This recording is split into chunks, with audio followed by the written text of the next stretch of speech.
అందరికీ నమస్కారం అండి. వైఎస్ జగన్మోహన్ రెడ్డి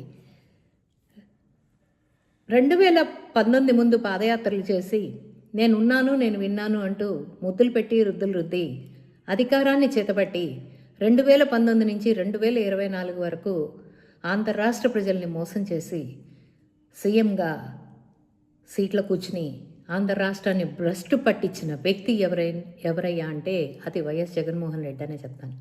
ఈ పెద్ద మనిషి వాళ్ళు వచ్చి నీతులు మాట్లాడుతున్నాడు.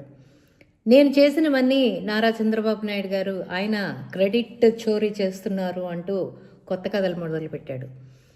ఈయనేదో బట్టలు నొక్కేవాడిని, కనీసం అది కూడా చేయట్లేదు అంటున్నాడు. సిగ్గుందయ్యా జగన్మోహన్ రెడ్డి నీకు? మళ్ళీ అడుగుతున్నా, నీకు సిగ్గుందా? పాస్ పుస్తకాల మీద నీ ఫోటో ఎందుకు అని ప్రజలు ఉమ్మూసి అడుగుతున్నారు. అయినా నువ్వు దానికి సమాధానం చెప్పకపోక 2 పాస్ పుస్తకాలని పక్కన పెట్టి దీనికి దానికి ఏమి తేడా ఉంది, రంగులు మారాయి అంటున్నారు. ఏం రంగులు మారాయి? అధికార చిహ్నంతో ఇచ్చిన పాసుబుక్కి నీ బొమ్మతో, నీ దిష్టి బొమ్మతో ఇచ్చిన పాసుబుక్ 2 ఒకటి ఎలా అవుతాయి? అసలు నీకేం హక్కు ఉందని నీ దిష్టి బొమ్మ వేసుకున్నావు?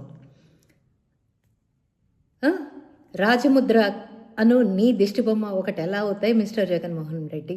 రంగులు మార్పు అని చెప్తున్నావు. ఏ రంగులు వేశారు? తెలుగుదేశం రంగులు వేశారా? నీలాగా నీ పార్టీ రంగులు వేసుకున్నట్టు నారా చంద్రబాబు నాయుడు గారు ఏమైనా ఆయన పార్టీ రంగులు వేసుకున్నారా? లేదా కూటమి నాయకులు ఏమైనా కూటమి నాయకులు రంగులు వేసుకున్నారా?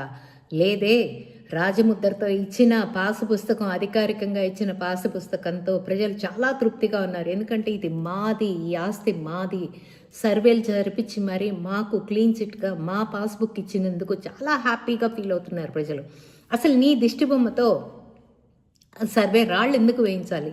1,000 కోట్ల రూపాయలు, 750 కోట్లు ఖర్చు పెట్టి నువ్వు ఆ రాళ్ళు ఎందుకు వేయించాలి? నీ దిష్టి బొమ్మ ఎవరికి కావాలి? చేలకి ఏమైనా దిష్టి తగలకుండా కట్టావా? లేదా ఏదో అంటారే పొలిమేర కీడు రాకుండా కట్టావా? నిన్ను చూస్తే భయంతో పొలిమేర కీడు రాకుండా అక్కడ ఆగిపోతుందని కట్టావా? లేదంటే నువ్వు పాదయాత్ర చేసినప్పుడు ఎక్కడెక్కడ ఏముందో అని చెప్పి సర్వే రాళ్ళేసి నీ బొమ్మలు వేసుకుని ఆ ఆస్తి నాది అని చెప్పడానికి కట్టావా మిస్టర్ జగన్మోహన్ రెడ్డి? దేనికి కట్టావు? మళ్ళీ సిగ్గుసరం లేకుండా పాదయాత్ర చేస్తానని చెప్తున్నావు. ఏం చేశావని పాదయాత్ర చేస్తావు? 1300 కోట్లు రంగులు వేసానని, 1300 కోట్లు రంగులు తీయడానికి ఖర్చు పెట్టానని పాదయాత్రలు చేస్తావా? లేదంటే పఫ్ఫుల కోసమే 3 కోట్లు ఖర్చు పెట్టానని చేస్తావా? లేదు అంటే నీ ఇంటి బాగు చేయడం కోసం కొన్ని కోట్లు ఖర్చు పెట్టానని చేస్తావా? లేదు అంటే ఒక 2 అడుగులు కూడా రోడ్డు వేయించడానికి గతి లేకుండా ఆంధ్ర రాష్ట్రాన్ని తయారు చేసిన ఘనత ఉందని పాదయాత్ర చేస్తావా? లేదు అంటే 6 కిలోమీటర్ల దూరానికి కూడా 7 కోట్ల రూపాయలు ఖర్చు పెట్టి నీ ఏరియల్ యాత్ర జరిగినందుకు నువ్వు పాదయాత్ర చేస్తావా? దేనికి చేస్తావు మిస్టర్ జగన్మోహన్ రెడ్డి? కొంచెం చెప్తావా? పోనీ నీ పాదయాత్రలో నీ వల్ల అన్యాయం అయిపోయినా వారి ఇళ్ళకు కూడా వెళ్ళి పలకరిస్తావా మిస్టర్ జగన్మోహన్ రెడ్డి? ఎందుకంటే మీ అనుచరుడు చంపి డోర్ డెలివరీ చేసిన వాళ్ళ ఇంటికి వెళ్తావా? ప్రప్రదంగా ఏ బాబాయ్ అయితే చనిపోయాడో ఆ బాబాయ్ ఇంటికి వెళ్ళి ఆ బాబాయ్ భార్య గారిని, ఆ చెల్లెల్ని పలకరించడానికి వెళ్తావా మిస్టర్ జగన్మోహన్ రెడ్డి? బాపట్లలో తన అక్కని అల్లరి చేస్తున్నారని చెప్పి కంప్లైంట్ చేస్తే ఆ పిల్లాడిని నిలువున, బీసీ కుర్రాడిని నిలువున తగలేసిన వాళ్ళ ఇంటికి వెళ్ళి పరామర్శ చేస్తావా మిస్టర్ జగన్మోహన్ రెడ్డి? దేనికి చేస్తావు పాదయాత్ర? ఈ పాదయాత్రలో ఇవన్నీ చేస్తావా?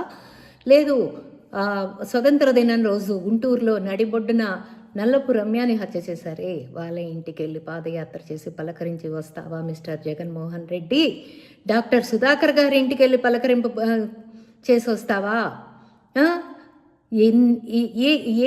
ఏమి చేశానని, ఏమి సాధించానని మళ్ళీ పాదయాత్ర చేసి జనం మధ్యకి రాగలుగును అని ధైర్యం చెప్తున్నావు. పరదాలు కట్టుకున్న తిరిగిన నీకు అసలు పాదయాత్ర చేసే హక్కు ఎక్కడుంది మిస్టర్ జగన్మోహన్ రెడ్డి? ప్రతి చోట నీకు చెప్పులతో సమాధానం చెప్పడానికి ఆంధ్ర రాష్ట్ర ప్రజలు సిద్ధంగా ఉంటారు.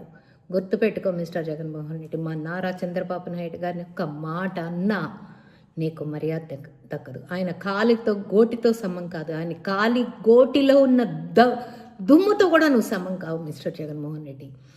నీ బుద్ధి మార్చుకొని నీవు సరిగ్గా వైద్యం చేయించుకొని అప్పుడు ప్రజల్ని నువ్వు ఏమైతే చేశావో అవి చెప్పుకుని ఓటు వేయమని అడగాలని కోరుకుంటూ సెలవు తీసుకుంటున్నాను. Thank you.